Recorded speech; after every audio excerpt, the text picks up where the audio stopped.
Hey everybody, it's Fight Club Hubs. Today on GVN Live, we're going to be talking about last night's April Fool's jokes, and we're going to be talking about who will be the wave of future game developers. All that and more coming up right now. I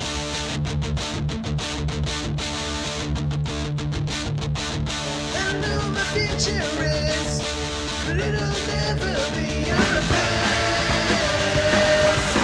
You can twist and turn your world, you'll never ever change the past. Yeah. Hello again. So it is I, Fight Club Hubs, and with me as always is Mr. Mark B. Writing and Jan. And how are you two today in that order? I'm fine. Thank you, sir. That was... Slow down. Don't give me your life story there. I mean, I don't know. I don't fucking know what you want from me. I'm fine. 10 out of 10 would ask again. 7 out of 10. Too much shit. You get a 1-star on Yelp, sir. And Jan, how are you today? Oh, it's Monday. I can't complain. I've just been kind of dinking around. Finally decided to play League of Legends again. I don't know if that was a disaster or just a relatively retarded idea, but hey, whatever, it worked out, so I'm Can it fine. be both at the same time? Maybe. Both Dennis, is why good. don't you love yourself? I don't know. You're just looking to punish yourself. Okay, so on today's show, we are going to be having a little bit of fun. We're going to take a little bit of our time at the beginning to talk about some April Fool's jokes that went around in the gaming industry. I mean, we don't have a big list, but, you know, what we do have, they really stood out. They were pretty fucking hilarious this year. We didn't get another Zelda teaser trailer. That much is definitely for sure. IGN seems to do that almost yearly. And we're going to be talking about game developers. The future probably looks promising. We don't know if we might have the next Shigeru Miyamoto. We don't know if we have the next Will Wright or Kojima, but we're going to take a look at some of these guys that we picked out, and we're going to talk about them, talk about the games they have, and what possible influence they may have on the future of the game industry. So, starting off, let's crack into this list of stuff we checked out from April Fool's Day. Jan, you want to start off by naming the one you want to talk about, your first pick? Oh goodness, I have so many I found this week. Just from probably 4 or 5 different locations. I think the two personally, like I've got 2 specific ones that I thought were kind of like the top that I saw on pretty much every site I went to. And one of them was Final Fantasy XIV Online Go. First of all, I'd have to say that I honestly never thought that this was something I actually needed until they actually said that this was a thing that they were going to do for April Fools. I don't do a lot of gathering in-game, but being able to actually go out and do Pokemon Go, but finding gathering nodes for like stuff in-game, yeah, let's be honest, that would really make WoW look like crap. That would make gathering 1,000 times easier than it is right now. Oh, absolutely. And you'd get exercise. Charge $2.99 a month for access to it on top of what you normally pay for your monthly playing. Everyone's gonna do it anyway. That $2, no one's gonna care. And the other one that I thought that I saw on a more like 2 or 3 different sites that I thought was just absolutely adorable was Team Rocket took over the Pokemon official Twitter. And it was the most adorable thing I've ever seen, talking about like, we all know that Jesse and James have the best hair, but did you know about Wobbuffet? So I thought those were really adorable. Just the idea of just like having them do that sort of social media blitz, but have it in such a way that was like, oh, we're not gonna do something like harsh or mean. We're gonna do this real adorable thing with Team Rocket, and it's gonna be great. How about you, Mark? Did you see a couple that you like? There were a few that I thought were pretty great. The Pokemon Twitter account thing was interesting, but I thought what was more interesting was the Pokemon Go change that was made. They redid everything with 8-bit visuals. 8-bit. Now, I do want to know, like, the capture mechanics were not redone with 8-bit visuals. So, like, once you actually attempted to capture something, it just went back to being 3D. But Everything else was straight 8-bit, and I really loved that aesthetic. I want to say they've done similar things in last year as well, but I can't recall. But this year's like little 8-bit thingamajig was cute, and I felt like it was a neat throwback to the Game Boy Advance era of Pokemon in Pokemon Go, which is always a nice touch, if nothing else. Let's see. The Final Fantasy 14 app I thought was astonishingly on point. The one thing I thought was also really on point, a lot of different developers making fun of the fact that battle royale games are the thing everybody's doing now. I think the one I enjoyed the most was by Path of Exile and this thing called Cuisine Royale. Cuisine Royale, that was a good one too. Listen, I like the cuisine one. Listen. I understand that there are genres of games that are not for me, and I'm totally fine with the fact that these things exist in the world. I don't need every game to appeal to me directly. PUBG and other such games, like doing that kind of thing are fine, and I appreciate that they exist. Not everything needs to be a fucking battle royale game, people, okay? Like, it dug Fortnite out of the hole. That's great. Good on you. We don't need 100 of these goddamn things. Mm-hmm. We didn't need 100 MOBAs. That's why like 80 of them are dead now. Let it the fuck go. I appreciate that some developers are just straight up Michael Jordan style dunking on that shit, because Jesus, enough is too much at this point. Absolutely. Trying to think. They actually, the makers of Fortnite themselves, Epic, actually released one. It was the Fortnite Remote Control Battle Bus. That was a drone. I thought that was pretty adorable. And it actually said complete with like releasable players, so you could actually like eject little people out from the battle bus into their own battle royale in the real world. I'm like, oh, good, this is fine. What else did you see, Mark? Well, there was the announcement of the dating simulators. Oh. There was the one that I thought I liked. I wish now I want it to be a real game. Go on. Well, there was two that I saw. The first was the Mega Man based one. Yeah, that one was which good. I retweeted because I thought it was. I would have played that game. I didn't even need it to be like necessarily involved. I would have played that game. It looked silly, and in a good way. And I feel like it's something that Capcom could have probably done with minimal asset work. And they could have made a bank. Oh yeah, absolutely. The other one, of course, was the one that people have been talking about for a few days, which was Let It Date. I don't think I saw that one. The one based on Let It Die's death character. Yup. Okay. Oh man. Oh dear. So the ones that oh wait, you got more? They announced it like right before April 1st, and then they said that they were going to do something with Let It Date on April Fool's Day. I have no idea what it did, like what they did. I didn't see anything actually happen with it. But listen, just the idea of Let It Date in general, even if it goes absolutely nowhere, that's enough for me. That's enough. Sony also announced the PlayStation board game, which PS4 the board game. I thought that was pretty good. I think that one's an interesting snide dunk on the fact that everything's becoming a board game now. Yeah, exactly. And like, I'm part of the problem there, and I actively admit I'm part of the fucking problem there. But listen, well played, Sony. Y'all are dirtbags, but well played. Indeed. I also found that they had Blizzard once again goes completely above and beyond and announces like 8 bajillion things every year for at least just World of Warcraft as a standalone. The one that actually really stuck out to me though was the WoW Dance Studio, which was basically Warcraft DDR. I'm like, really?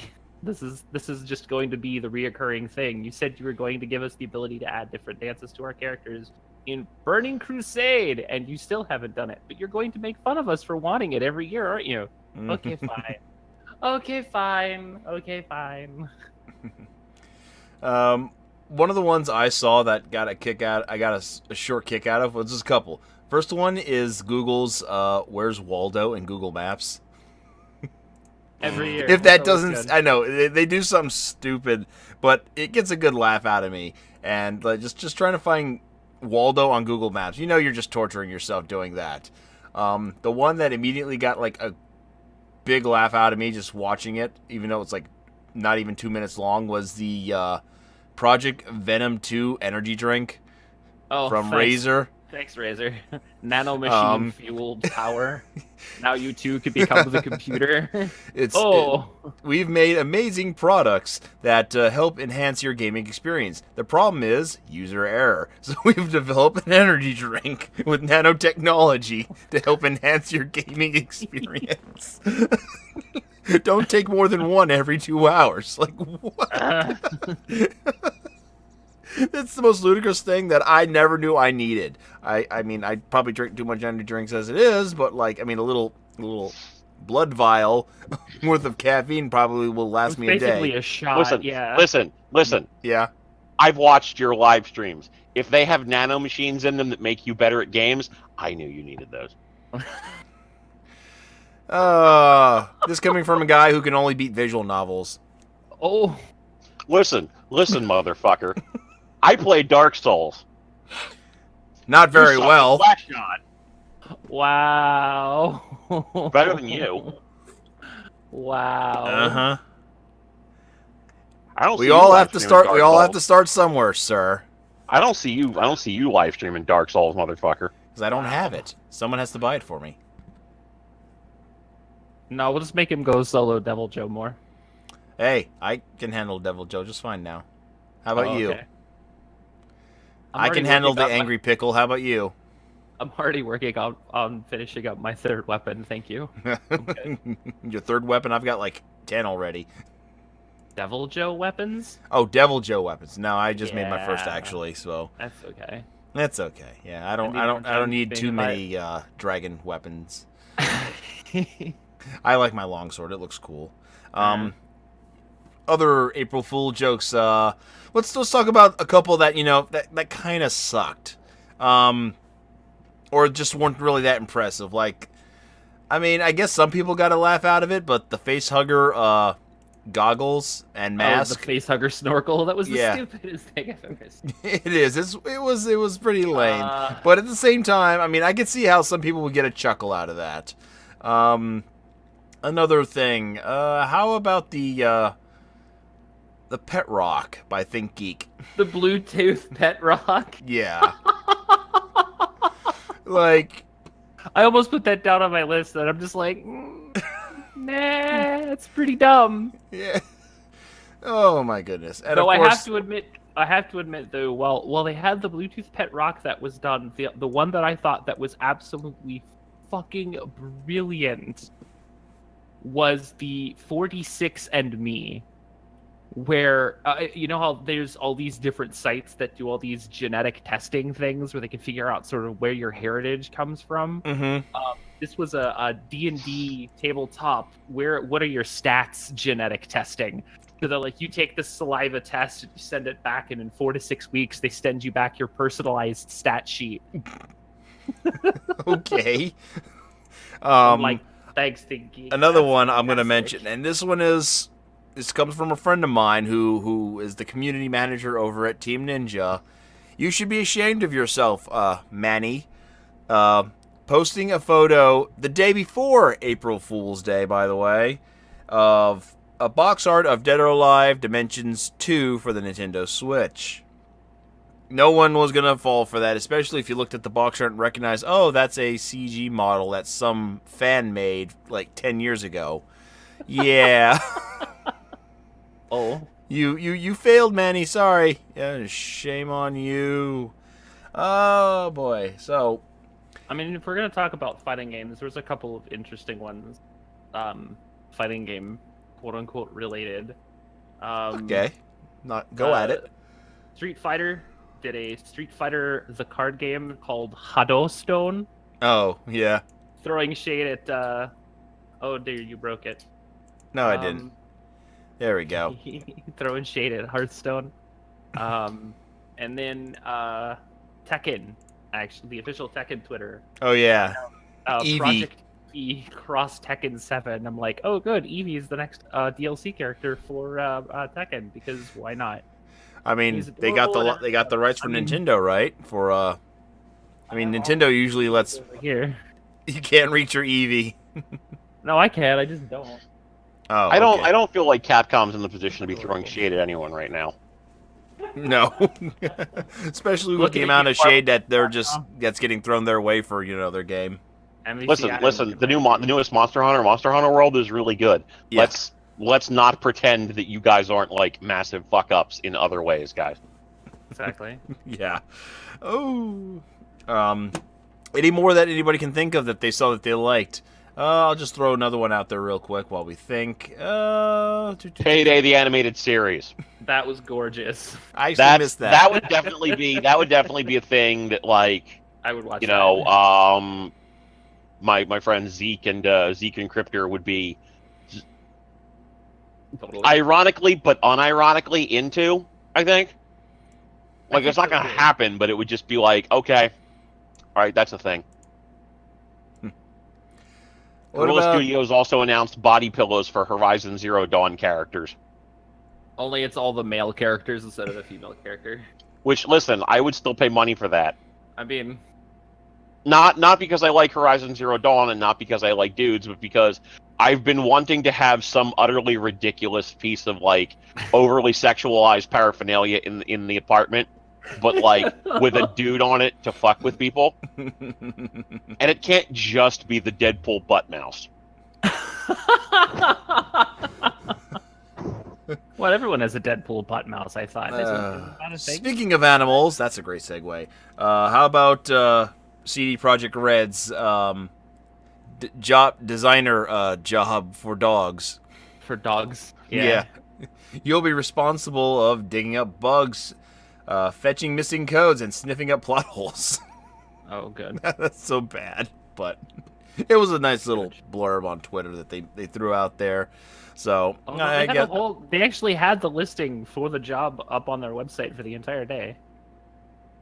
they didn't take it down. It was up for that day. It was only Just up for the day. first. Yeah. Oh, I'm finally getting a chance to see the PlayStation board game. Yeah, that looks the PlayStation board game. Wow, that is just. You know what? Hats off to Sony for that. That is actually pretty damn good. Okay, so any others that you guys can think of real quick off the top of your head? If not, we are ready to move forward. I'm seeing even more people announced fucking visual novels. Yeah. The developers of Baldur's Gate Enhanced Edition announced one. The developers of War for the Overworld announced one. I'm like, I feel like a lot of people were dunking on visual novels too, which is fine, but Like, why does everybody Tell got that it? to Jonah, but still.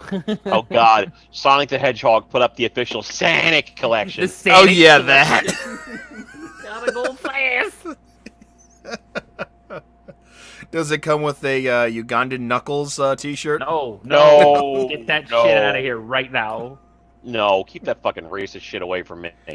God. I can't believe that thing lasted as long as it did, too, for a meme. I mean, it's Usually a still dope. meme's like, what, a month and done. That thing lasted like 3 months. Yeah, well, that's because like reasonably popular people like fucking Felix and Jess Negri like signal boosted it. Oh, Jesus Christ. Like Yeah. Felix is just kind of whatever, but Jess Negri, I am fucking disappointed in you. Hashtag me Not please. not a lot disappointed in you, because I played Super Sonico with the voice acting on, and you weren't very good. But I'm still disappointed in you. Oh. Maybe that's a that's why shame. they tossed Cinder down the shaft. Oh, spoilers. Sorry. But you'll forgive her the moment you see her in Super Sonico cosplay again. Not really, but No. that's fine. No. Listen, if all I cared about was people being attractive, there's literally millions of people on the internet who do that and aren't disappointing in other ways. Oh. I look at it this way. I look at it this way. Like she's got her own popularity because of who she is and what she looks like, which is perfectly fine. I don't have a problem with that. If that's what you're gonna go for, then go for it. Yeah, like I have Um, no problem. I have no problem with any you know. cosplayer doing what they do. Mine. That's As long not as an you're issue. not racist or absolutely retarded, I don't have a problem with you. It's perfectly fine. I will look at your cosplay and I will say, okay, yeah, that's good. I like it, and I'll like it on Tumblr. But whatever. If you're just gonna be like, oh, I'm gonna sing to boost this funny stuff, and you're just like, that's not funny though. It's really just retarded. Why would you do this? It's like, Why? You make me eh. sad. Exactly. It's like, you more, please. Okay, so April Fool. I would have to say this is probably one of the better April Fools, or game industry April Fools in a while. What do you guys think? I definitely don't remember anything memorable from last year or even the year prior, to be truthfully honest. I don't think we're necessarily going to remember a lot of these next year. No, I don't Not. I think mean, most April anything Fools- happened. I don't think anything that happened is really going to stick with us long term unless Yeah. somebody actually except for that razor. does something. Except for that razor energy drink. Make it happen. I mean, if you're, like you do you, man. I'm I not. mean, Hey, honestly, I can honestly say that I think the only thing that may stick for probably the Final Fantasy for anybody who plays the game. yeah, the There's Final definitely Fantasy. a lot of outcry for something like that to actually be something that could actually, be useful for people who just are on the go a lot and want to. Not What have to about all an the op? time. Ooh, you're cutting in and out there. Yes, that's what Discord does. Yeah, it's Discord. Sorry. It's Discord. First it was Skype, now it's Discord. Well, at least the video isn't fucking up. Yeah, that is nice. Yeah, I would say also what should stick around, to be honest, is the 8-bit Pokemon Go. That should be like something that will permanently Turn be it- added. Turn it on, turn it off, kind of thing. Yeah, Yeah, that kind of would be like pretty cool. kind of like playing Wonder Boy 3 remake. You just press the right trigger and you can just switch back and forth between 8-bit and the hand drawn graphics. You know, Yeah. something like that. That'd be nice. I wouldn't hate that. Okay. So let's move on to our main topic at hand. We are really in a good era of gaming right now. We've got a lot of great games that have been coming out the last few years, and a lot of them are being brought by really young or, I guess, big, really unknown game directors and game designers that pretty much have, had to work their way up the ladder, of course. Wow, I really just butchered this intro right here. Give me a second. So pretty much what we're going to do is we're going to take a moment to highlight and take out a look at some of these directors, game producers, writers, and see which of these could possibly be, potential shakers of the industry, people who could influence the game industry, much like in the way that people like Shigeru Miyamoto and Kojima, Will Wright, Romero, and so on and so forth, from the 80s to the 90s, and they've had a huge influence on gaming, and we're going to take a look at some of these future prospects and see what they could contribute and what people could take away from them. So I'll start off with one. Where's my little list that I wrote out here? So one guy I wanted to mention real quick was Dejanay, who is the director for Horizon Zero Dawn. Aside from the fact that this is not just a visually stunning game, this was just one of those games that's just really that really put him on the map in terms of like what he offers in terms of like, cinematography work, his writing, his visual flair. You can definitely tell a little bit of his influence comes from Roger Dean. A guy who did, those really surreal landscapes and enemy designs for stuff like, Yes albums and the Shadow of the Beast, like artwork and stuff like that. And you can see he has kind of like a little, a flair for really high art design in his games. And I think that is something that you will see more. I mean, we definitely got, really unique games that have been coming out the last, let's say, 10 or so years, with unique flares to game design and all that stuff. But I feel like that what he has to offer could definitely, influence so many other young minds who come up in the game industry, and he could definitely be, give or take. Let's see what his next game is supposed to be. Probably a sequel to Horizon Zero Dawn, besides this expansion he just had released recently. He's someone I want to keep an eye on. Someone that I definitely have very a high interest in as well. So, what do you guys think of him?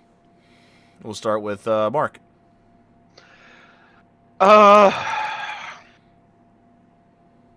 Horizon Zero Dawn to me is aesthetically interesting.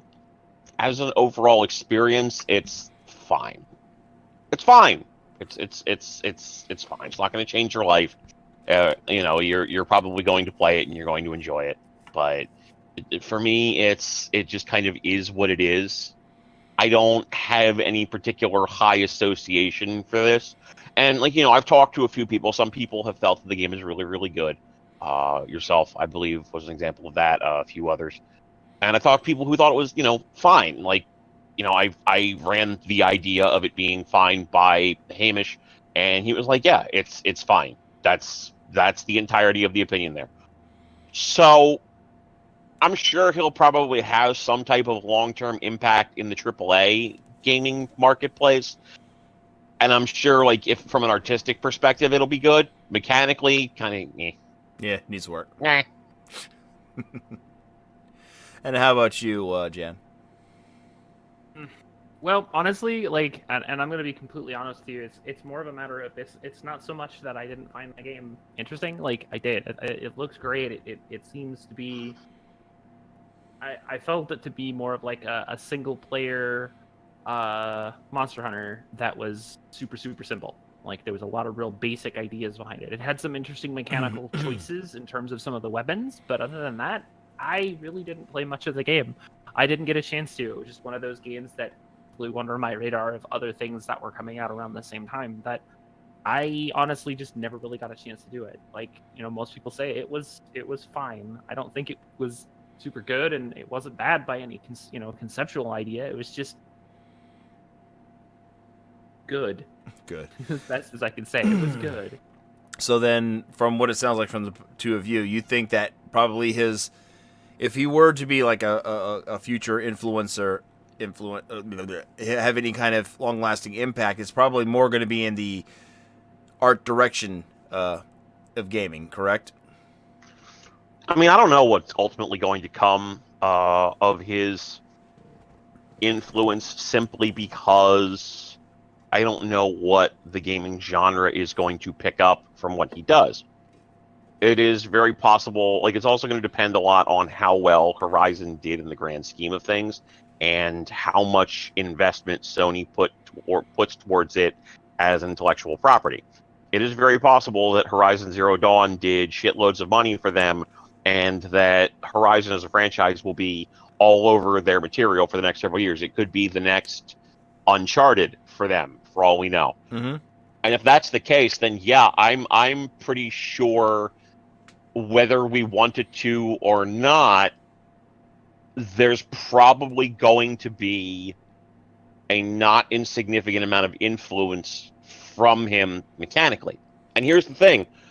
Again, artistically, I would be perfectly fine with that influence, because I do love the artistry of Horizon. I think the biome breakup is interesting and neat. I think the character designs are interesting. I think the monster designs were interesting.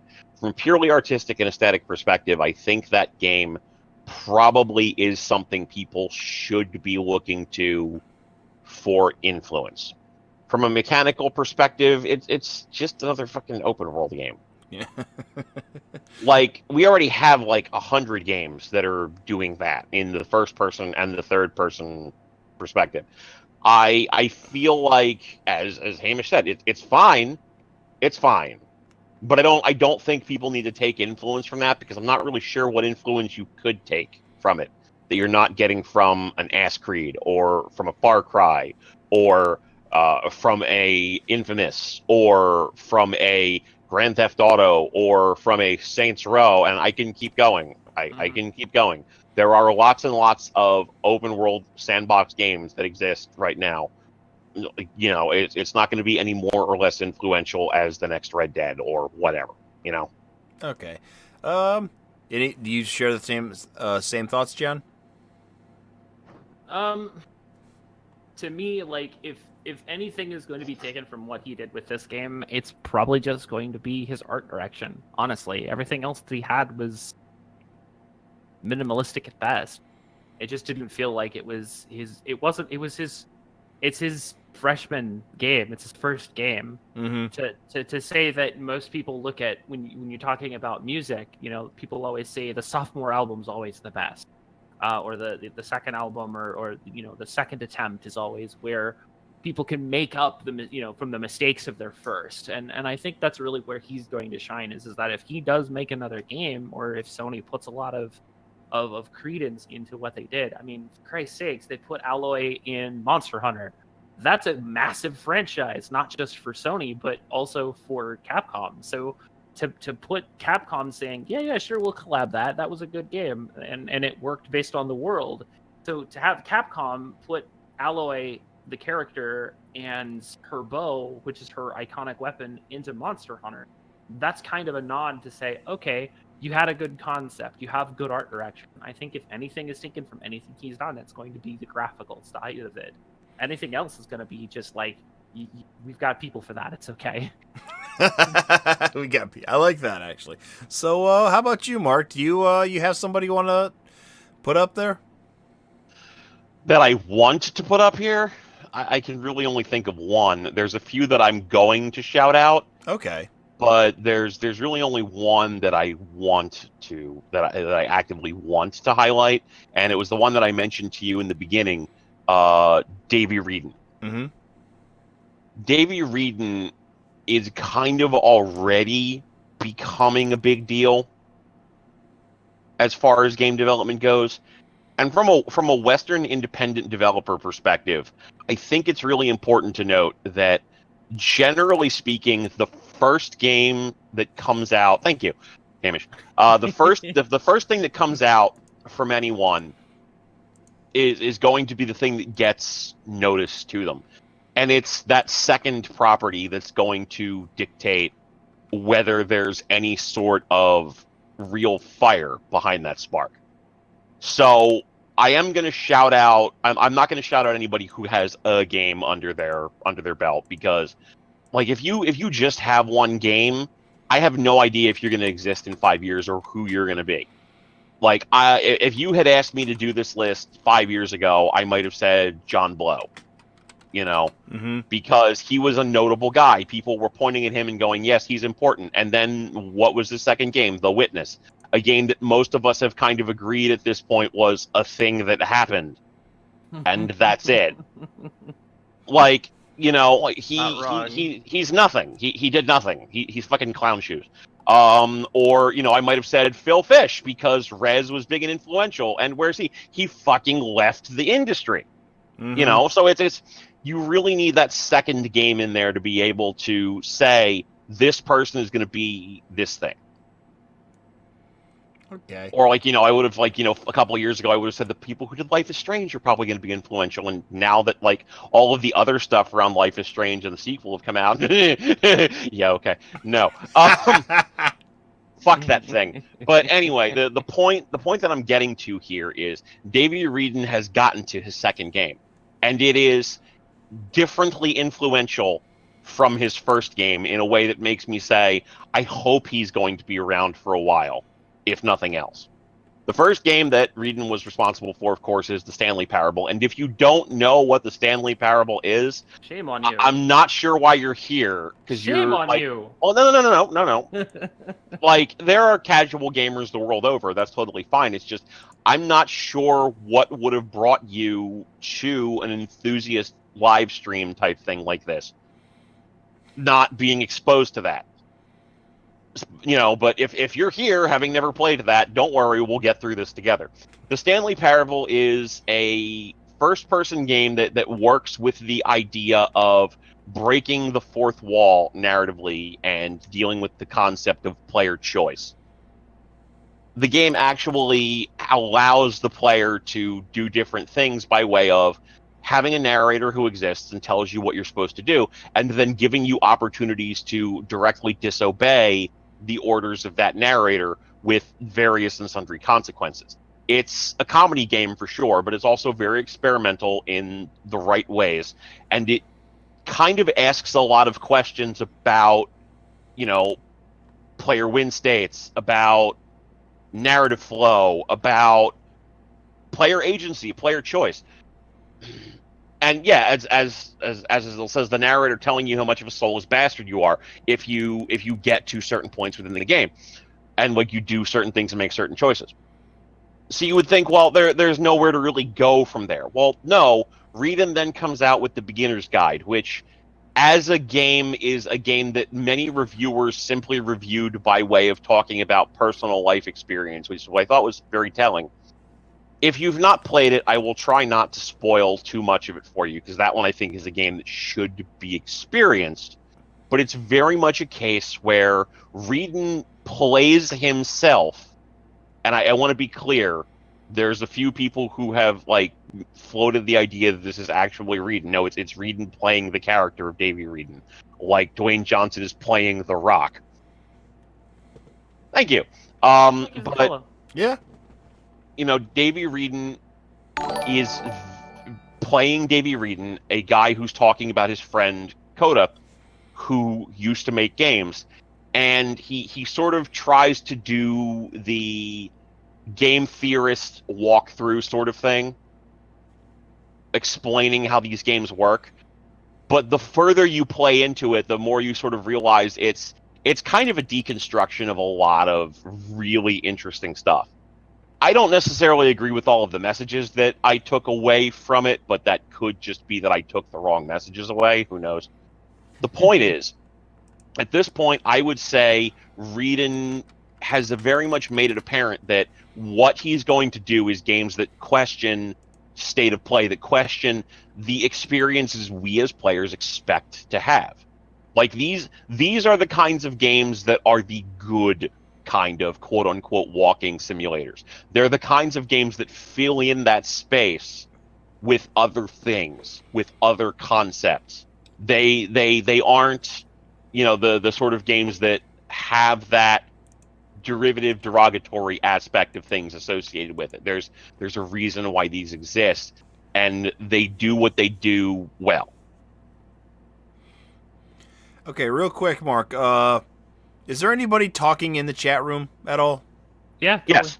I don't see anybody talking in the chat room. Pop your Oh, no, chat I see out. all the chat. Oh, Pop your chat out. I had that problem too. Okay. A few weeks.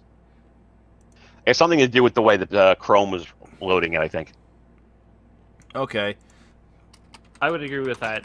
Yeah, Hamish expanded on the idea of Beginner's Guide was one of the most fascinating explorations of the artist-audience relationship I've experienced in any media, which I agree with 100%.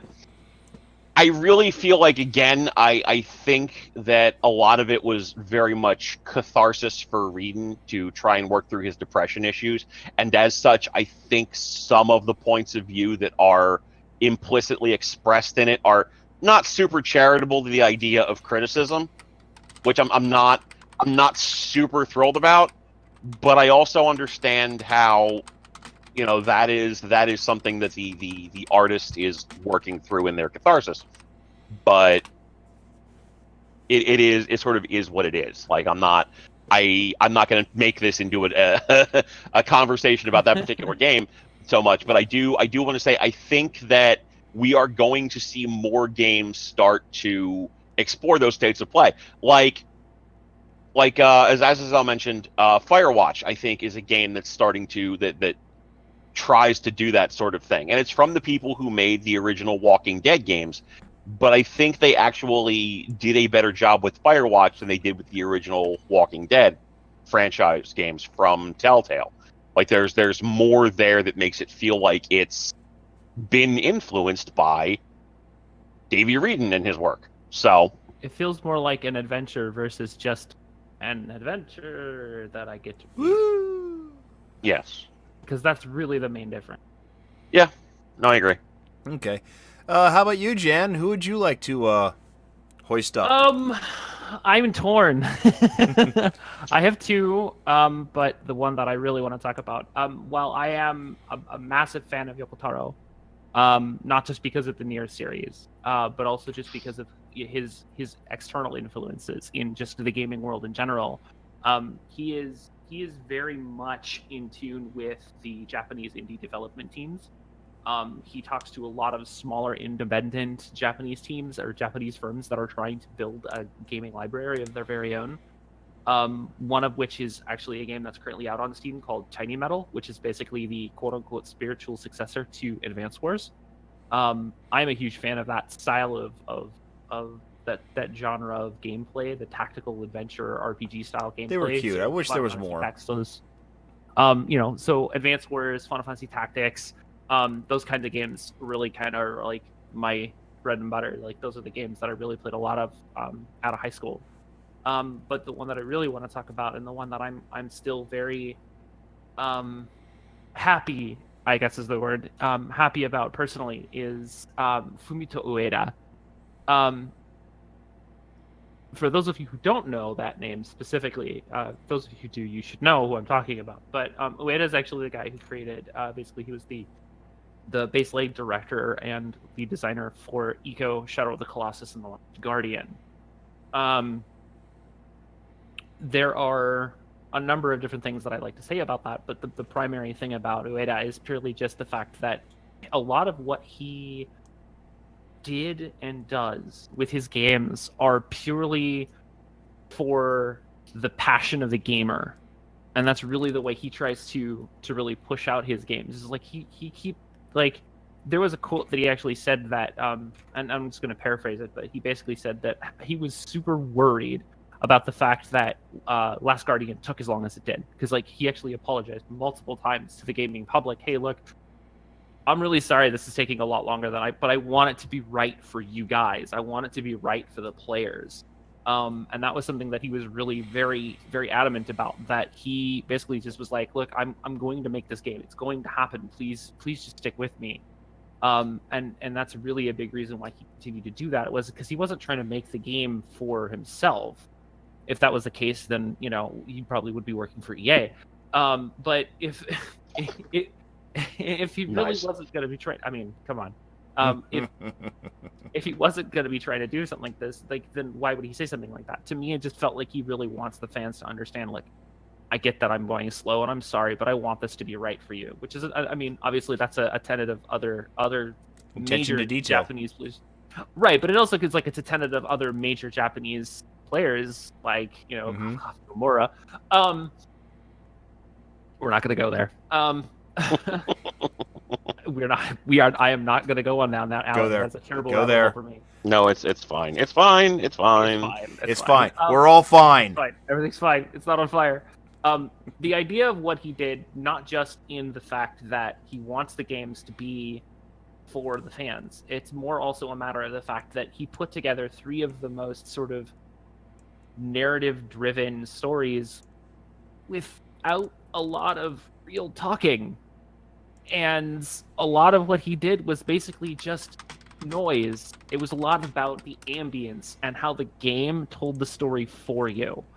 Especially in games like Shadow of the Colossus. That was probably the biggest point to point where it basically said, this is the game, this is how it's going to work. And the text and the talking that you got were basically from other people, where the main character just kept going around and taking down the Colossus, to knowing that this may end up being bad after a while. But in the beginning, he didn't know. He figured, this is how I bring her back. This is how I'm going to do it. This is what it means to me to be able to bring back the princess. And in order to do this, I have to slay these massive monsters. So that is my quest, and that is what I will do. And as you go through the game, you start to understand, not just through the text, but through how the game itself speaks to you, not just in how the monsters die and how the Colossus falls, and how at the end of each Colossus dying, its statue in the main hall crumbles into dust. But the soundtrack really plays to your heart in a way that you wouldn't really think would be moving enough to really get you to understand what's actually going on.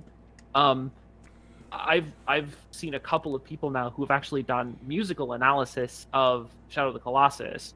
Hamish being one of him. I actually thank you for that video, by the way, Hamish. That was actually a fantastic video. So much so that I actually have a friend of mine who is a teacher in music theory, who is now using that in her actual main curriculum. So thanks for that. That's awesome. Mm.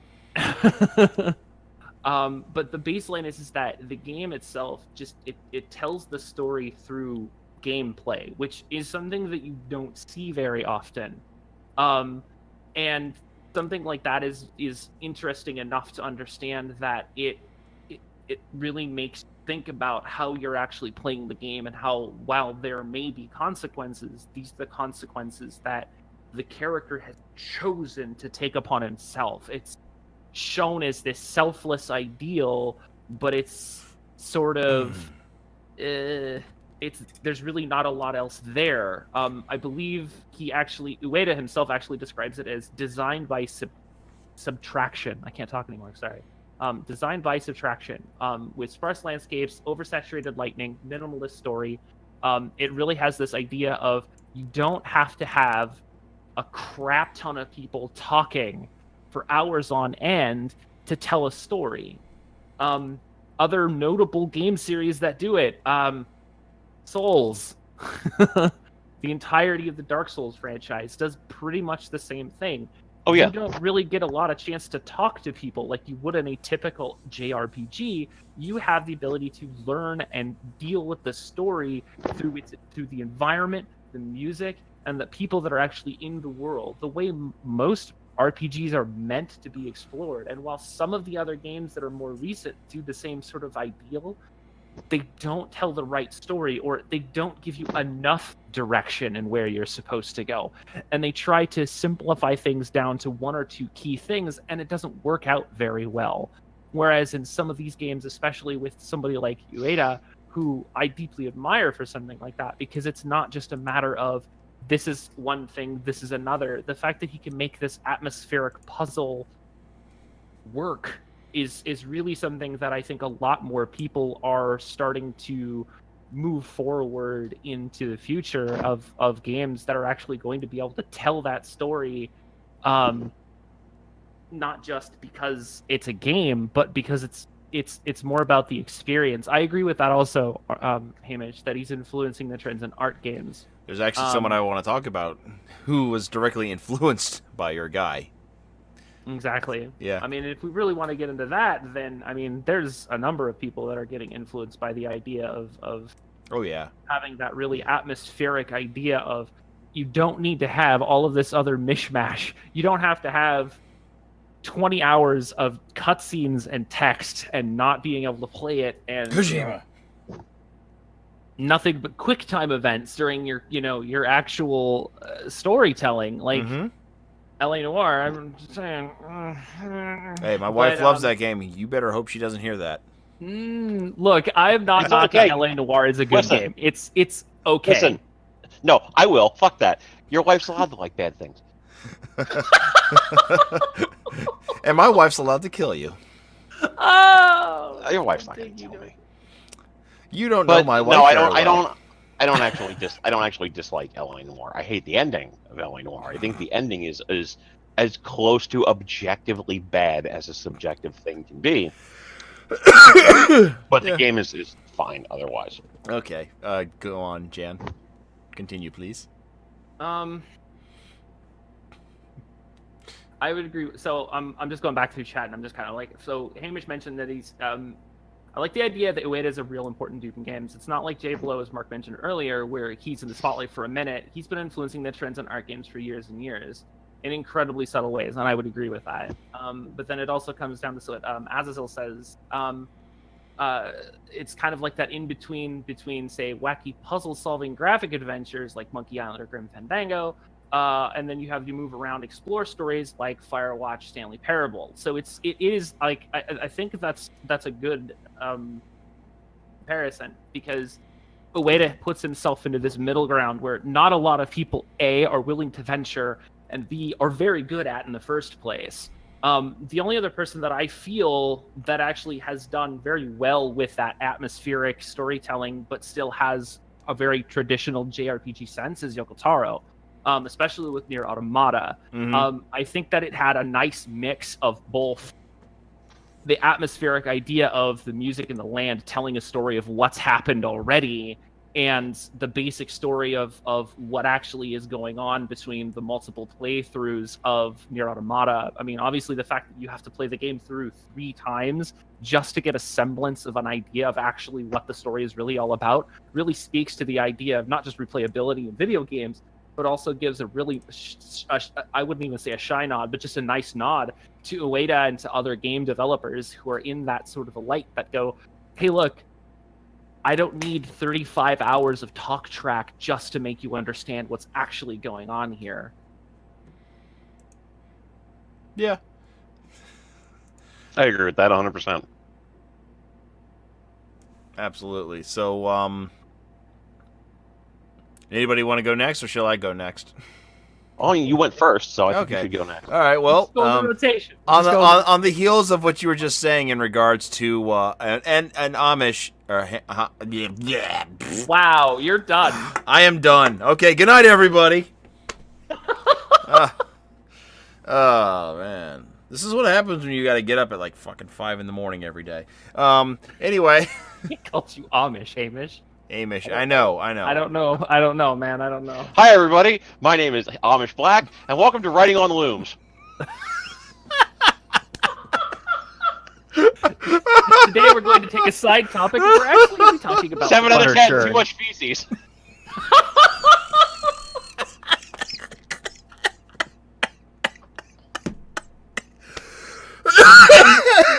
Someone go tell Jedediah he's done with the churn.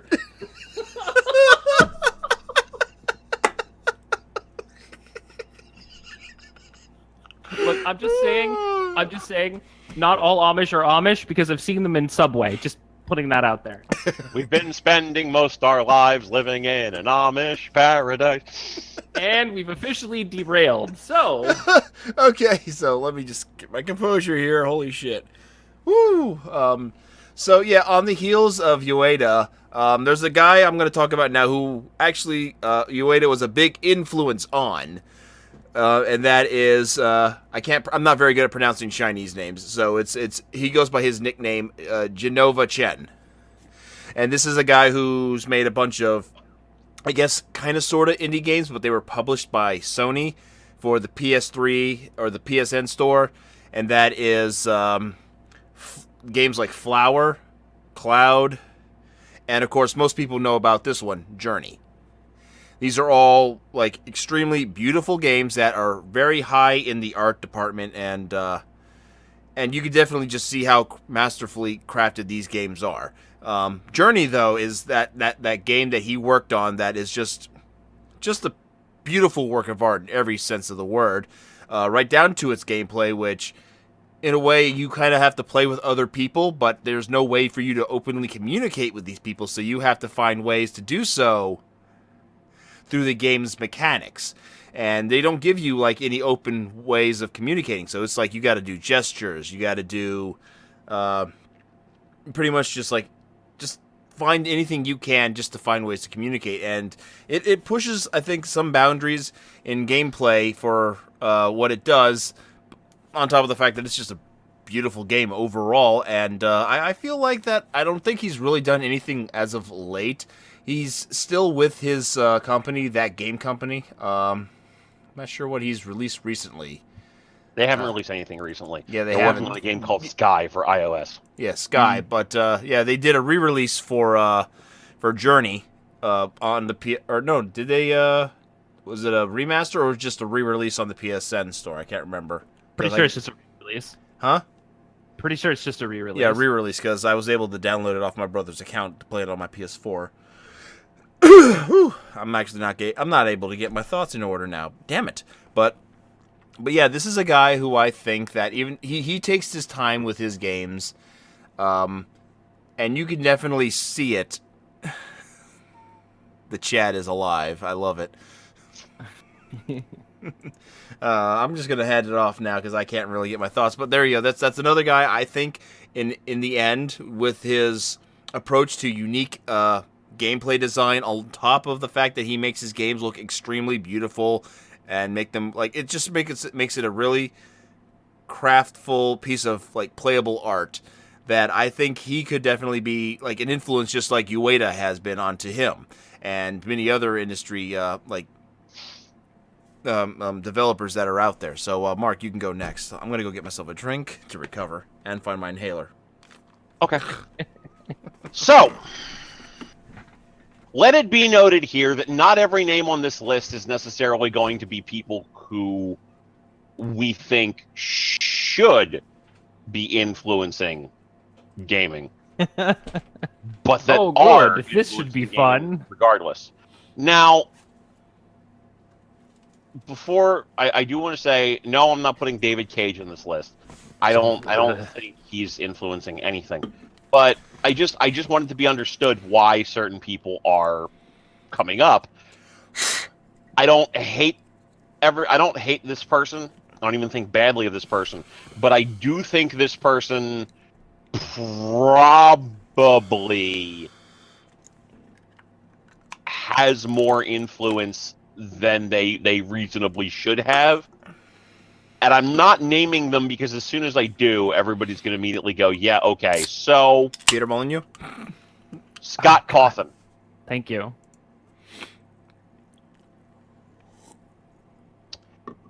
So, how many people have played, to coin the Jim Sterling phrase of it, a first-person horror game on Steam? Oh. A lot of people.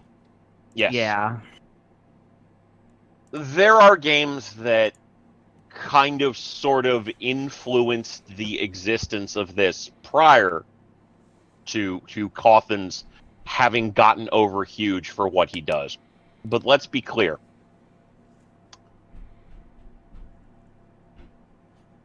Games like Amnesia and Pathologic before that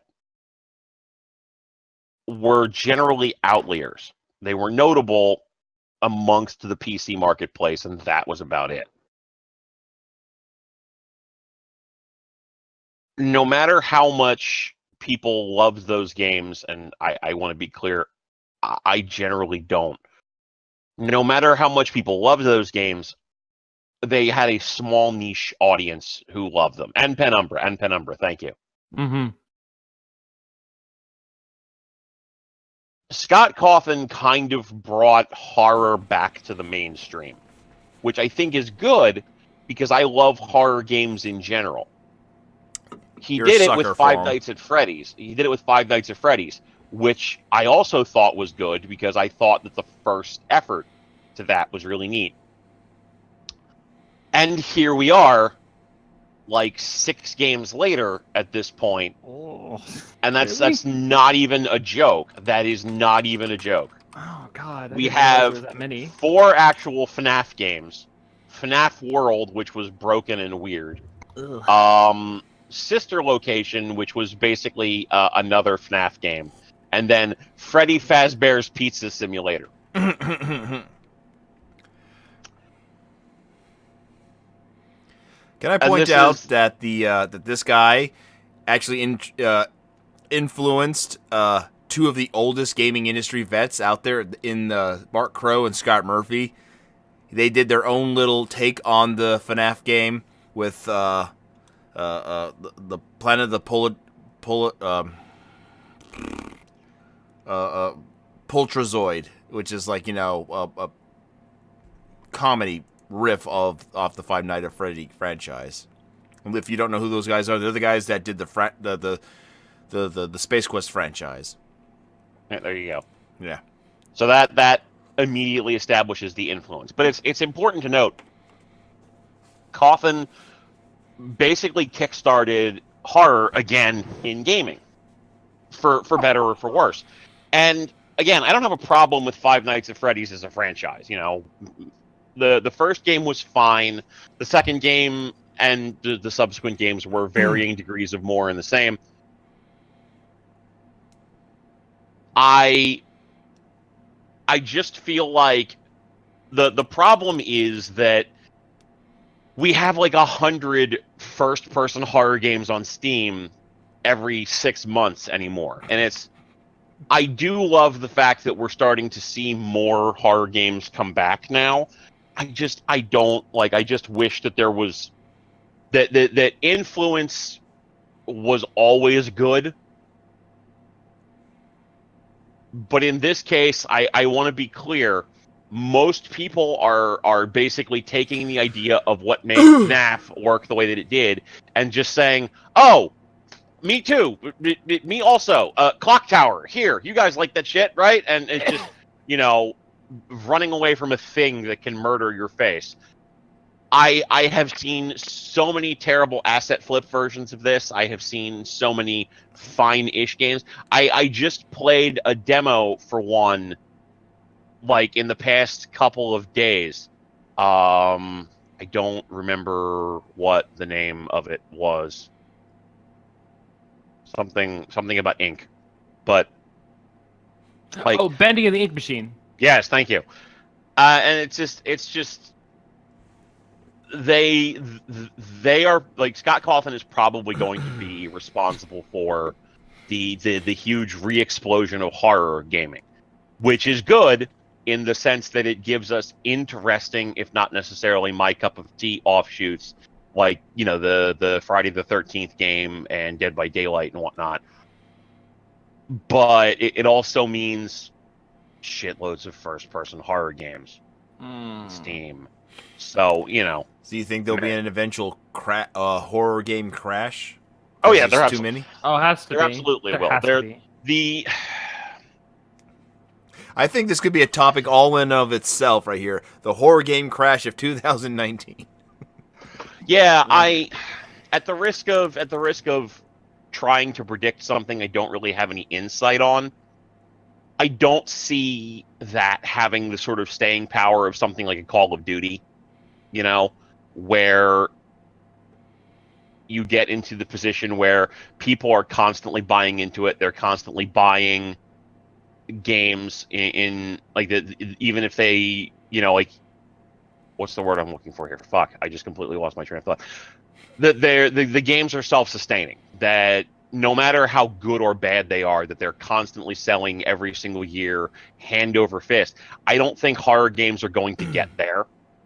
Like, I think that it's very rare that you get something that tickles the casual marketplace as well as that does.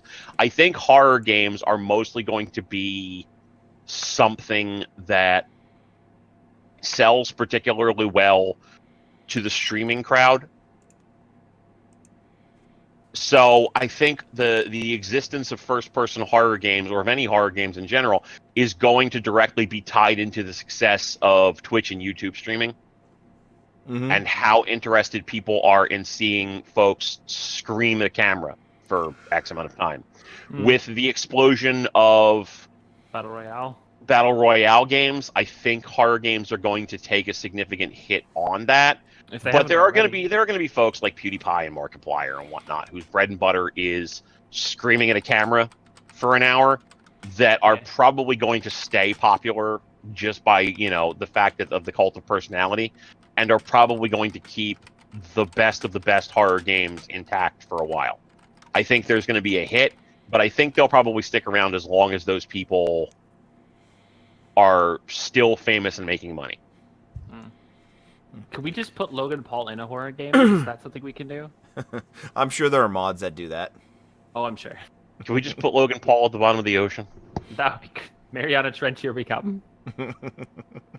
Then we can get one of those little mariners to live stream it to YouTube to see him as he slowly drowns and gets eaten by whatever's at the bottom. It's not. What? It's just the circle of life. No. Yes, no. but listen. No. Let's not say things that can get us banned from Twitch. TOS, bro. TOS. Okay, fine. All right, so all I'm saying is it's fine to say that I want to put him at the bottom of the ocean. Oh, anything can I love happen you. here. I feel like me hate watching Logan Paul vlogs as some kind of fucked up ARG. Yeah. Listen. I can imagine. Only if you stream it. You did say that you're going to start getting into live streaming more. Oh, That's dear. a thing you could do. Oh dear. I don't recommend it, but that's a thing you could do. Oh dear. Oh no. Oh yes. Hamish, no. Hamish, yes. Okay, just say "oh no" one more time, and the Kool-Aid Man's gonna come through somebody's wall. Oh yeah. So yeah. Oh yeah. So it's your turn, Jan. What do you got? All right, Jan. Oh, I think we'll goodness. make this the last one of the night, Jan. So you have that honor. Oh, good. We've got This is a fine. little bit more time. We have do? a little bit more Okay, time. then We could. let's keep Well, it going. Come on, we still got some time to talk about. I think we can each do one more. Yeah, for sure. Gosh, currently newer. Like, are we really just talking about newer people, or? Well, let's say in the last 10 years. Let's People who say are going to have an influence, not so much. But like, there's small influence now, but you think it's going to be a big influence later, more so. like they could be I in think the game industry for like a while, but they just are now just starting to get their chance to shine. See, the thing is that like I'm not really sure that I've got anybody else specifically that I like outside of, like I said earlier, like Yoko Taro and Ueda. Are I mean, kinda we like can all the agree on really Yoko big Taro ones. right here. Absolutely. I mean, I think though that like if we really think about it,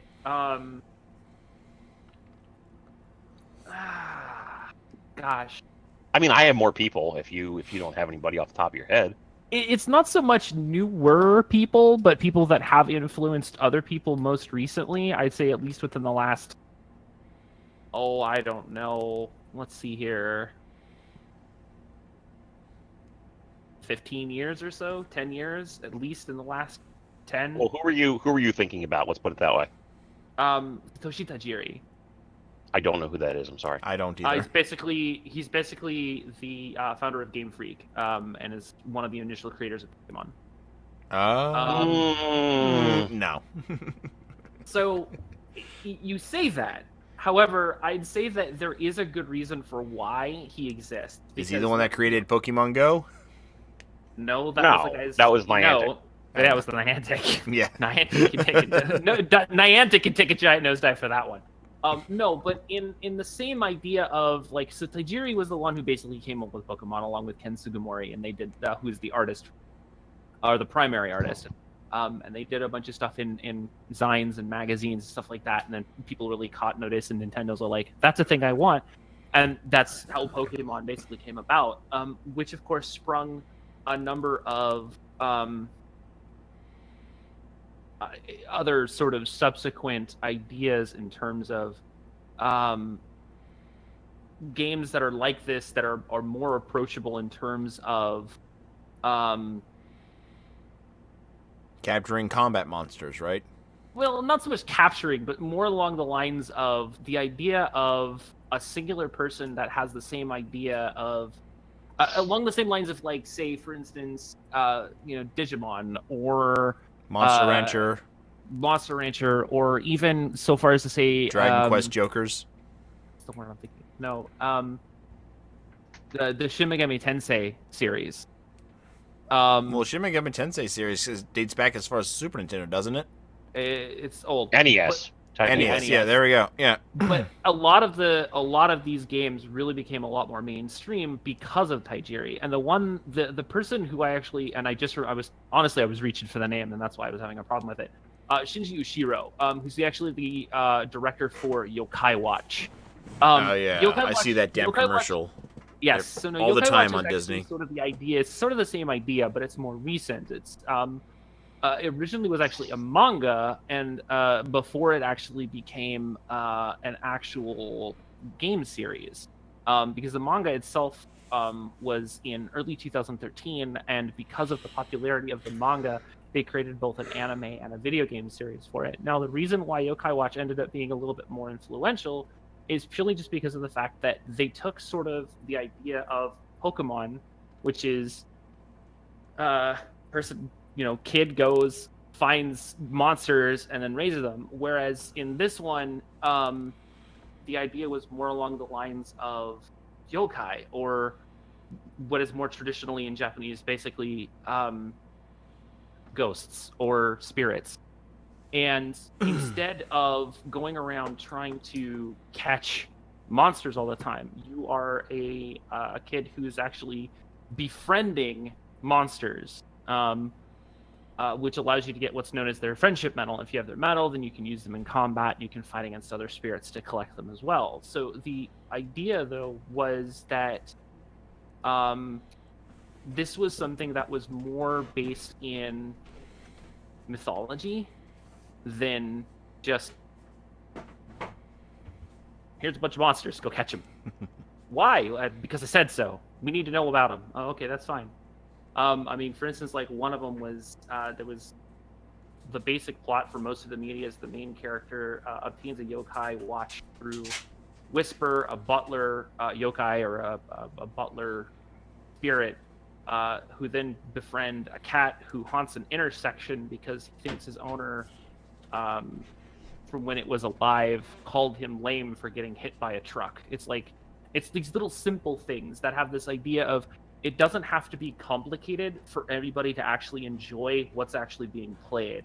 And it's in that simplicity of Yokai Watch and in a lot of the other kinds of Pokemon games where Pokemon kind of went in this direction of going on this grand adventure and trying to figure out all of these things of you know, oh, who am I as a person and what am I doing to gather all of these Pokemon to become the strongest trainer in the world, right? That's really the general narrative. And oh, by the way, there's this overarching bad guy who's trying to do something dastardly to the world by capturing these legendary Pokemon. Yokai Watch has a much more simpler approach where they have this idea of these spirits are tormenting people and you need to make friends with them to make them not do that anymore. And by doing so, you're helping solve every, you know, other people's everyday tasks and being basically just a better person. And a lot of the narrative of this isn't so much be a grand adventure, it's more of just be a good person. That's all the game is really trying to say is, and I think a lot of what he's doing with it really kind of spoke to a lot of people, especially considering the fact that it was still running up until the end of March. As far as the actual anime is concerned for it anyway, in that the series itself just sort of spoke to, while there may be something bad going on, it doesn't necessarily mean that you have to worry about it because there's always a way of being able to deal with that problem. And I think a lot more people kind of see that as making more sense, especially in the general sense of video games, because with all of the other bad shit that happens in the world, you know, and I can go on and on about school shootings and other problems and people blaming other things like music and video games for all of these other people's problems. There are still developers and there are still directors and people who are out there in the gaming world, Japanese and otherwise, who aren't just trying to create an escape. They're trying to basically say, hey, look, not everything that you do in this industry is really as bad as everyone makes it out to be. And this is how I want to be able to prove that, by basically making something that is, in essence, basically a Pokemon ripoff, but is still wholesome enough and still understanding enough for people to understand that this is something that a lot of other people can really get into. And I know that there's a lot of smaller mobile games that have been coming out recently, Android iOS games, that are all sort of being influenced by Yokai Watch and by the entire idea of sort of what the actual game and what the message from the game and what he had actually come up with in the first place. What Ushiro and them had basically come up with for the actual storyline for the entirety of the game. Okay. I actually don't have really anybody else to talk about. I mean, the only person I wanted to talk about was Yoko Taro, but I mean, I'll let you have the last guy, Mark, because I don't really have anybody else. I mean, obviously, since we all can agree mutually on Yoko Taro, there's really not much for us to go into in terms of discussing about him. Fair. The only other person I can think of that I would want to bring up kind of actually directly breaks my suggestion of wanting to see somebody do 2 games. But given the amount of work that this person has put in gaming-wise, I think that their influence, both from the game that the one game that they have made, like the one game that they have made that they are notable for, and like the parts of their work that is still associated with gaming, outside of that one major game, I think that that person is going to have some influence for years to come, and that's Toby Fox. Oh, absolutely.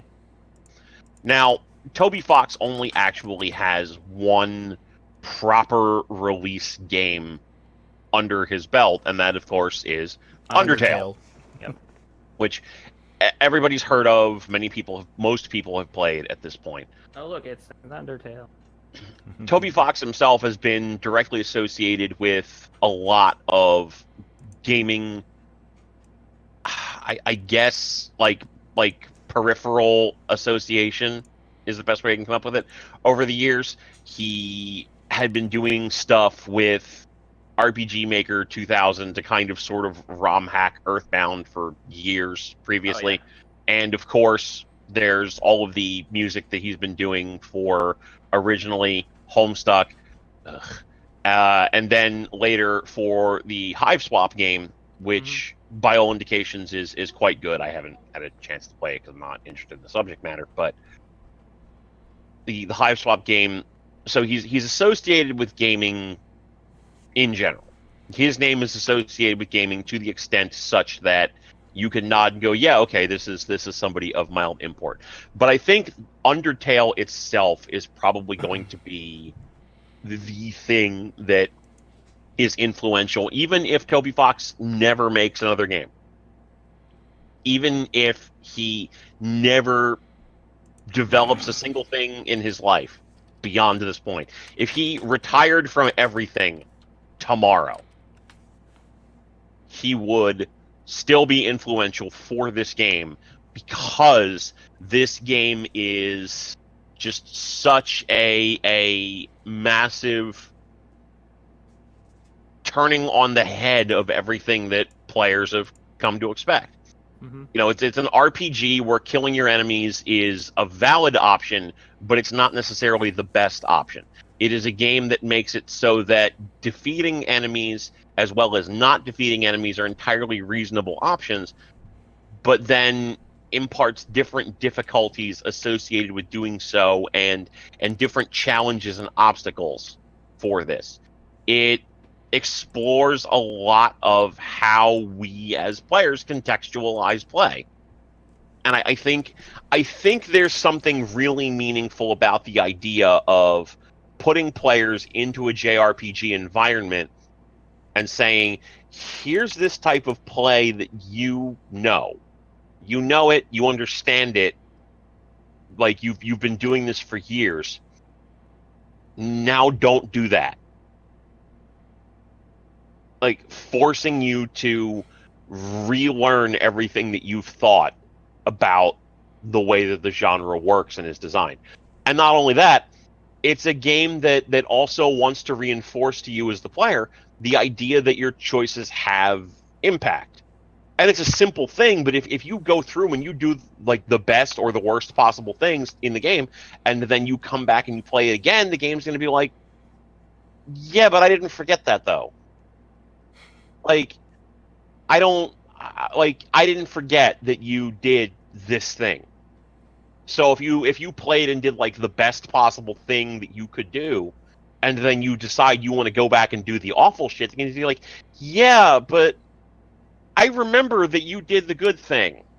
And if you start off doing the worst thing, the game is never going to forget, unless you like go in and actually rewrite your data, that you did this terrible thing. Sorry, it's up mid-chat. Go on. But yeah, so it's very much a case where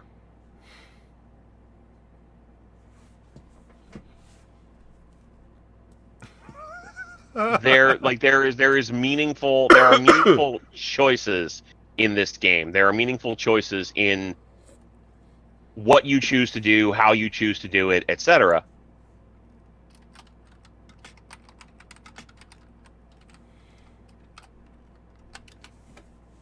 Like I don't really know. Yeah, I don't really know where exactly I'm going to wrap it up, but like it's I think that the idea of the fact that a lot of these newer game developers are basically coming out with this idea of that player choice does actually matter, and that player choice itself has an actual impact on not just gameplay, but also future gameplay.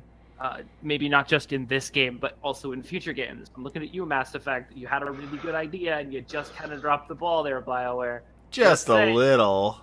Just saying. It's a- But obvious BioWare, Mass Effect shenanigans aside, the idea that a lot of these game developers have taken the idea of personal space, really taken it to that next level of, well, the first time you played through, you were a pacifist. The second time you went through and you did the genocide route, and they basically make you feel like absolute trash for doing it, really speaks to the idea of just, this is a thing that you did, and this is a thing that you have to live with. This is a decision that you, as the player, who are normally used to doing something like this, are continuing to do when also provided an option that doesn't necessarily lead you down the normal path. If you think about a JRPG and you think about what it really is all about, a JRPG is about level grinding, getting your characters to the maximum level, and getting the best gear and the best weapons and the best magic spells, all the way to defeat whatever the final boss happens to be. But what if you don't have to? And what if the final boss isn't Flowey? What if the final boss was actually trying to make sure that you just made your way back home? That's a big difference in just the entire style of gameplay and the entire way of just. So what you're building saying a is, what if world. the game was set up like the Wizard of Oz, and Dorothy ends up killing the wizard instead of using the balloon to go home? What if she kills all four of the travelers? Yeah. Yeah. Takes out Teams up with she the takes out Wicked strong Witch. Man. Exactly? What if she did say she was? What if Glinda came up to said, "Are you a good witch or a bad witch?" The first thing she said was a bad witch, and she took Glinda's wand from her and killed her. I mean, that's the entire idea of what player choice. Well, that's a very extreme situation here. That's not exactly what we're going in for.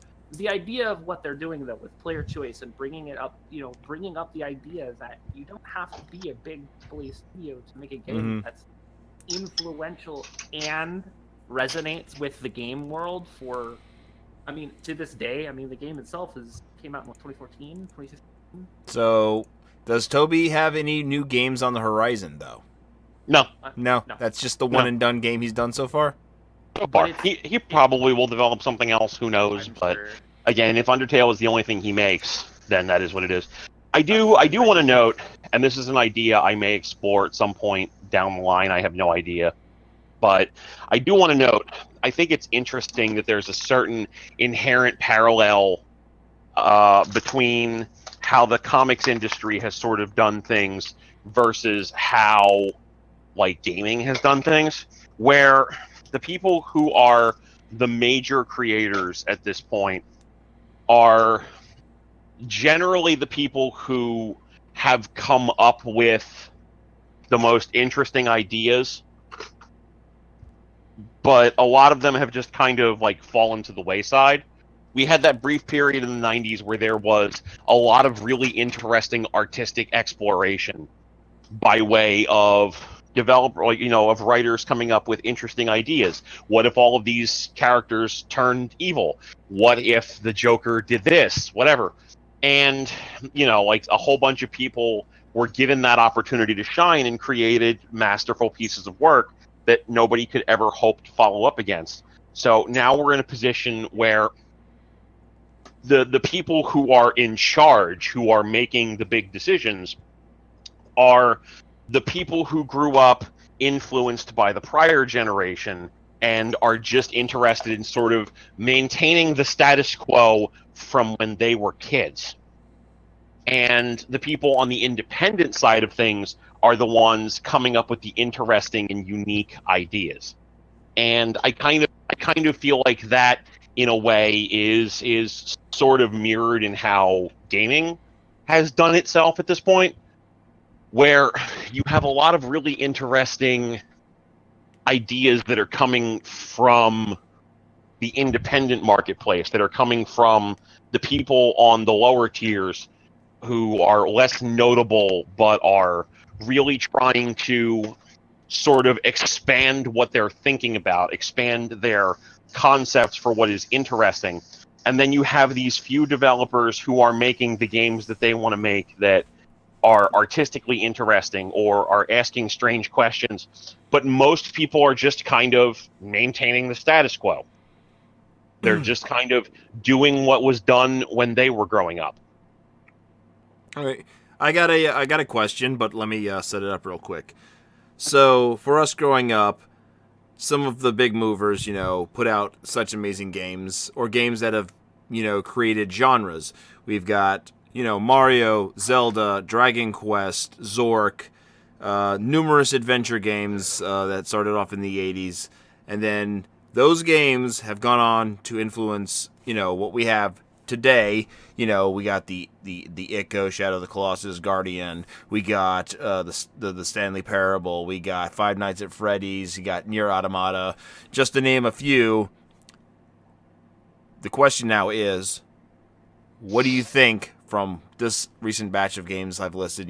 From these brilliant minds that we have that could influence the gaming industry. What do you think the future looks like in regards to the influence that they will have on the game industry? Do you think we'll have something more of the same, like you were just kind of, like saying, like just holding the line?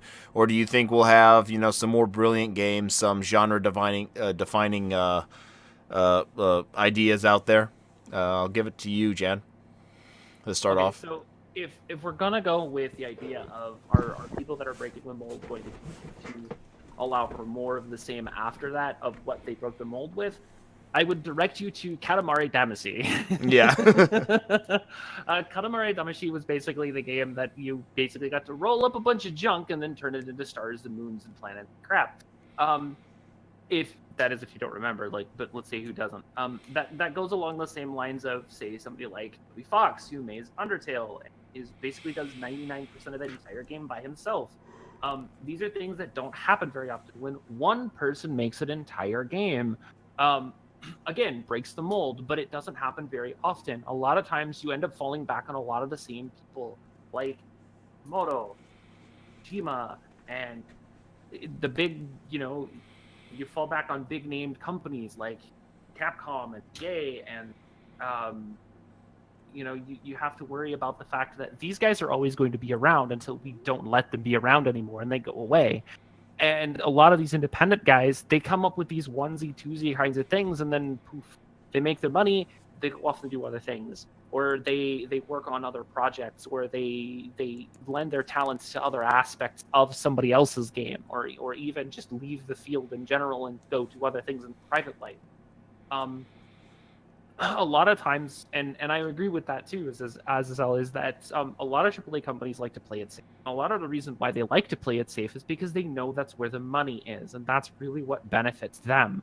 While it may end up still eventually bringing out one or two games that might innovate the industry or might innovate gameplay design in general, let's just be honest, finally the final advent and the real rebirth of VR, if you will, lending its credence to a lot of many games that are actually not terrible, but really are just lending themselves to absolutely more of the same, which generally ends up just being first-person horror games and VR chat, but whatever.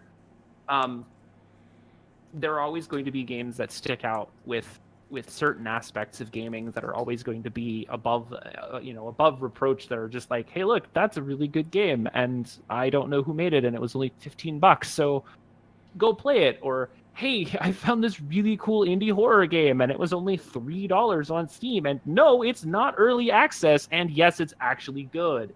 And sometimes it's like, it was an RPG Maker game. What can I say? It was actually really well written. What can I do for you? It really just depends on where you look, not so much of it's like going to a convention. If you only go to the convention for one or two specific things, then really you enjoyed yourself for what you wanted to enjoy yourself, but you're not really seeing the whole bigger picture. Maybe you don't get a chance to go to Artist Alley. Maybe you don't go to the vendor room. Maybe you don't go to all of the panels, where maybe you find out about two or three specific things that maybe you did. Maybe you do go to the panels. I don't know. That's up something to you. But to go to something like that and then to say the same thing about the gaming industry, where you see these one or two little outliers where there were 50 panels during the entirety of the convention, but there was this one panel or these two panels that you actually got to go to that didn't really have a lot of people, but were actually probably the best ones of the entire convention, not only just for you, but just in general because of what actually came out of it. That really speaks a lot more to where I think the gaming industry is actually headed. It's not so much about always looking to the AAA companies, because we're always going to. It's inevitable. Like, They'll take our death, money one taxes, way or another. well, there's only three real inevitabilities in this world: death, taxes, and WrestleMania. Let's be honest. But the baseline is that that's the same thing in the gaming industry. We're never going to lose to AAA companies unless we make them go away. That's the only way that's going to happen. EA isn't going to stop being shady unless we finally just stop buying EA games. That's just how it works. I'm sorry, Madden guys, but it's going to have to happen eventually. Stop buying their games. Obviously, they learned their lesson with Star Wars Battlefront 2. They made it completely, microtransaction free. Yay, it's only too late. But whatever you're going to do to make it better for yourselves, that's fine. But DICE is the one that actually came back and said, screw EA, we're going to do all of these updates. Here's what we have planned, and actually started telling people, hey, this is what we wanted to do before EA basically said microtransactions are a thing and the game kind of died. We're bringing all the stuff that we said we're going to be back, and now you guys can actually enjoy playing the game. Oh, by the way, it's on sale for $25. Okay, that seems good. That's a good start to really get people to come back and actually play the game now. But that's the same thing. We're always going to look to a company. It's never going to change. But we are still going to go to, just like I said about the convention, we're always going to go somewhere and we're going to look for the things on the side. We're going to find an artist that we may not get a chance to see. We're always going to get a chance to go and do other things. And, a lot of times it really seems like now it's not, if we're really going to boil it down to one specific thing, I think it's going to be that the developers are going to have a better say in what's going to happen in the next 5 to 10 years over what the producers say. I actually agree with Ian Quinpan. A Way Out doesn't seem to be riddled by EA's greed, and I think that's great. Buy one copy and both people can play it. And so only one person actually has to buy the game and both people can actually play this game. And it's actually a relatively fun experience from what I've seen and from what I've heard. So the fact that something like this, that the developer decided, hey, this is a thing we want to do, and the publisher said, okay, yeah, that's fine, whatever. I think that's really where a lot of it's going to go for, is that, you're going to get a lot more AAA title stuff because that's where we're looking. But we're going to find a lot of more gems in those things because developers are going to start putting their foot down and saying, no, this has to be done on our timeline, not your timeline. And you'll still get the same amount of money you were going to get. And we want to make sure that this is a quality product. And I think a lot of that really shows, if we're going to look at a AAA title company that's actually really understanding that now, I think that is actually Bandai Namco. Not only with Harada in Tekken 7, but also the team that's working on Soul Calibur 6. A lot of people are saying that both of these games have very high expectations and have both, so far, Tekken 7 has outperformed anything that they had ever, wildly successful Tekken game compared to any of the other previous Tekken titles. And the idea of what they're doing with Soul Calibur 6 now and really leaving a lot more of the experience to the fans and letting the fans get their hands on it a lot more often really speaks volumes of what Bandai Namco is understanding, that while we are the producer, but our developing teams are the ones who really have the final say in what is and what isn't going to work for this game. And we're not going to try to push them to make this bad. I think this is where it really is going to end up going to. All right. Mark, care to follow that wonderful piece? I completely forgot the question. Oh, God. Where do you see the game industry heading now with all these other upcoming individuals? Like, yeah. This seems like it's an appropriate time for my token response of in the toilet. But but I mean, I don't see it going particularly anywhere that it hasn't already gone. I feel like what's probably going to happen is over the course of the next 5 years, we're going to see a few notable developers sort of see what has been happening in the independent side of things, and going me too, and like doing that sort of stuff in watered down distilled AAA form, and that the independent type folks are going to continue making the independent games that they've been making that explore interesting themes and concepts and stuff that is wholly unique to the independent experience. Like, basically, that's the way every media genre has been. Independent voices come out and create an independent experience that is unique to 500,000 or 1,000,000 people and is interesting and well thought out and well considered, but doesn't necessarily play in Peoria. And then the AAA machine will come along and they'll take the parts that they want to utilize, and they will file the serial numbers off, and they'll make it into their own thing. This isn't anything new. You know, if you've watched how movies have gone, you can very easily see how smaller independent creators created smaller independent concepts, and then eventually, like, that stuff was borrowed and turned into something big. Occasionally, one of those creators will make something huge themselves, like a James Gunn being elevated to Guardians of the Galaxy level creation. But for the most part, it's, the independent voices make the good independent stuff that really makes you think and consider, like, that particular medium and where it could go and what it could do. And everybody else just kind of makes the big budget shit that explores just enough of that to be meaningful and interesting without necessarily jeopardizing the amount of money it can make. So,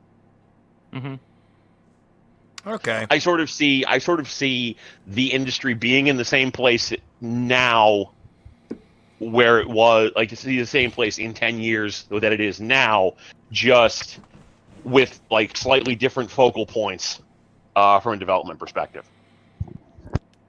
So we'll move. So you're pretty much just saying, oh, okay, right now the hot thing is, Five Night at Freddy knockoff games, and 5 years from now it's probably going to be whatever the new hotness is. Oh yeah, absolutely. There's going to be something else that's going to explode and become a big deal for people, and there's going to be a few developers who are influenced by, your Davey Reedens and whatnot, and attempt to make something a bit more meaningful on the big stage. But in most cases, the independent developers are just going to independent develop. Okay, so pretty much just the same old routine of cycling through ideas. Yeah, there's going to be some original independent ideas, and then there's going to be the AAA version of that independent idea. Exactly. and I think now, especially with the inclination of a lot of the major studios going towards digital distribution, especially through Origin and through Steam. I'm sorry, Ubisoft, you're dumb. But the idea of having that digital distribution platform is going to allow them to be able to put stuff together and put stuff out a lot faster and a lot more simplistically than they have ever had before. I mean, if you look at a lot of the new fighting games that are all coming out, they're all coming out multi-platform, including Steam, at the same time. They're not being like, oh, we'll PC port it in like 6 months if the game is popular. And they're like, no, we know that there are a ton of people who are playing on PC now, and that there is a massive need to have these games on a PC at the same time as a console. The same thing can be said for a lot of these AAA studios. They're having the ability to basically say digital distribution is a way that we're going to be able to put out a lot more content a lot faster, even if it's not a polished AAA game. Square Enix does it all the time. Square Enix has actually had a website platform that's kind of like the same idea of like Steam Greenlight, but it's all developed games through that are all produced by Square Enix. One of which is actually another Yoko Taro game called Sinnoh Alice. It's a mobile game on iOS and Android that's in Japan. that has Yoko Taro's art and Yoko Taro's design and storyline literally all over this game. And this is something that he just threw together on a whim, pitched to Square, and Square said, "Yeah, do it." And he released a mobile game, and it's basically just his take on like Alice in Wonderland and Cinderella and stuff like that. And it's a crazy ass game that doesn't make a whole heck of sense, but it's really where a lot of people are going. Is they're going to take their ideas as a developer and they're going to pitch it to a AAA, and the AAA is going to go, "Here's your electronic medium, go have fun, develop your game and produce it and release it as soon as you're ready. We'll slap our name on it if we actually get the green light from our fans, and we're good to go at that point." And I think that's really where I see a lot of it going, is that a lot of these developers aren't going to try to just build up and buy into an actual production studio. They're going to go to a AAA and they're going to go, "Hey, we've got this idea," and they're going to go to like 8 different AAAs, and whoever bids on it first is the one that's going to get it. And that's purely just based on this idea of Steam Greenlight, or what Square does, or what some of the other companies are doing. They're like, "Here's the games. This is what we want to do. Here's all of the stuff that we've got for it. Here's our storyboards. Here's our character arc. Here's our soundtrack. This, that, and the other. All we need to worry about is whether or not we're going to get funded." And in some cases, you crowdfund it. In other cases, you go to a AAA, and the AAA says, "Yeah, we'll produce it," and they actually do, and they release it through their platform. Okay. And I think that's really where a lot of it's going. And I think that's the same idea as what Mark was going with, is that a AAA is going to take whatever these indies are going to come up with, and these indies are going to go, "Here's my version of it," and then the AAA is going to go, "Okay, but here's the better version of it," and they're going to re-release it, or they're going to just release their own version of it that ends up being the more popular one, even though, like, "Hey, remember that indie version that came out 3 months ago?" I mean, that's really where it's headed. All right. Well, it's kind of time to wrap things up. By the way, you're mentioning Taro's game on that's like influenced by Alice in Wonderland and whatnot. Makes me really wish that there was a third American McGee's Alice game coming out, but that's probably hey. That's a shame. Look, I like the first one. The second one, right, kind of is like, ugh. I thought the second one was probably more artistically daring than the first. Oh, that's another story for another time. Okay, that's an argument I can see coming in the future. Okay, so I want to thank everybody for tuning in, and thank you to our chat for chiming in their thoughts. We always appreciate it. Thank you for talking with us. And I want to thank you, Mark. I want to thank you, Jen, for joining me tonight, as always. Of course. Of course. And to everybody out there, thank you. Have a good night. Have a good night.